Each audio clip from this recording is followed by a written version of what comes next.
Hey, it's Glenn McCormick here with Justin Haver and Associates RE/MAX. First, Happy New Year to everybody. We're in 2023 now, and we're actually a week and a half into January, and I'm going to keep the numbers pretty up to date here, actually.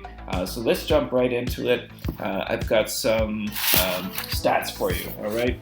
Detached homes. So far in 2023, we've had 94 sales. In the same amount of time in 2022, we had 190. So we're actually 50% down in the number of sales.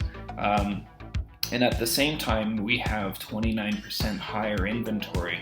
So when you look at the detached home market in Calgary, the demand is down, the inventory is up. Months of inventory are 1.72 for the detached market in Calgary, where they were 0.78, something like that, last January. But let's look at 2019 just for a quick example. The average for the year for the detached market in Calgary was 4.35. So compare that to this 1.72. I would say that as far as that supply-demand meter goes with the months of inventory, we're doing pretty good still with the detached home market. Moving on, let's talk about apartments. Apartments are actually doing pretty well. We're at 2.09 months of inventory, a little bit higher than the detached market, but that's 30% less than it was a year ago. So that supply-demand factor is actually favoring apartments. That's looking more healthy than it was a year ago. Back in 2019, the average for that year was 7.14 months of inventory. We had so much apartments for sale and so very little demand. Next, we have row slash townhomes. So we've had about 40 sales this year so far.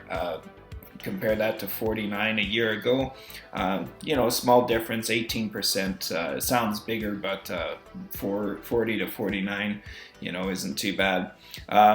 But right now, inventory-wise, this is actually the lowest inventory we've had for row homes since 2013. And actually, that's the same for apartments. Lowest since then. And then we have the semi-detached market.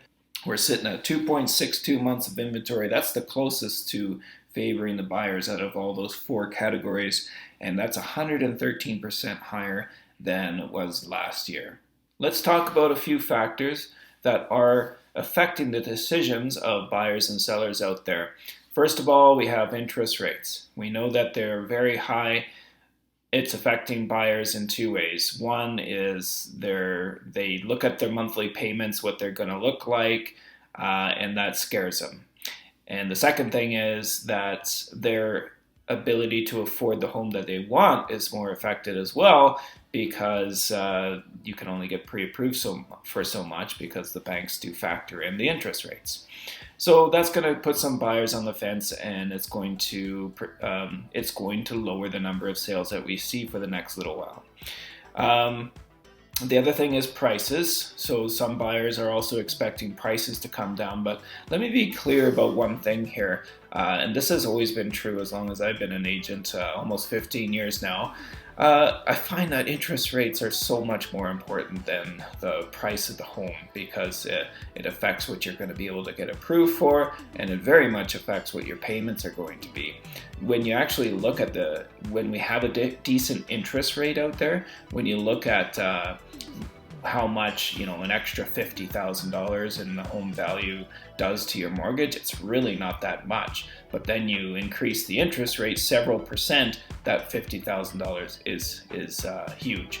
So yeah, I think interest rates are a bigger deal than the home prices, but maybe that's just me. Because the rental market is so tight in Calgary as well, it's going to be more advantageous to purchase real estate than it is to rent, because rents have gone up, so is real estate, but the interest rates will come back down. So talk to your mortgage broker about what's the wisest move forward. Perhaps the home that you really wanted, maybe that's going to be your second home. Maybe this year is the year to get something a little bit more affordable, such as an apartment, townhome, or a smaller detached home. Or perhaps an attached home, a half duplex, something like that. In summary, 2022 was the year we saw the most sales ever in Calgary, and it might be a while before we beat that number. Sales did drop off in the last half of last year, and so did the average prices, but those drops, those declines were not enough to erase the improvements that we made on average prices and of course the total number of sales. Where do I see us going this year? I'm gonna have to think about that. I know that something is brewing because I'm definitely seeing more out of province buyers. We started seeing this a lot last year. It's continuing because places here just look that much more affordable. So I wonder if that's going to continue, and I wonder if that's going to continue decreasing our inventory, which has been happening so far this month. We have a decreasing inventory, but we also don't have an increasing demand really. So that's where I'm at a loss. We have to see how this plays out for maybe another month or so, just to get an idea where we're going. Until then, thanks for watching. Talk to you soon.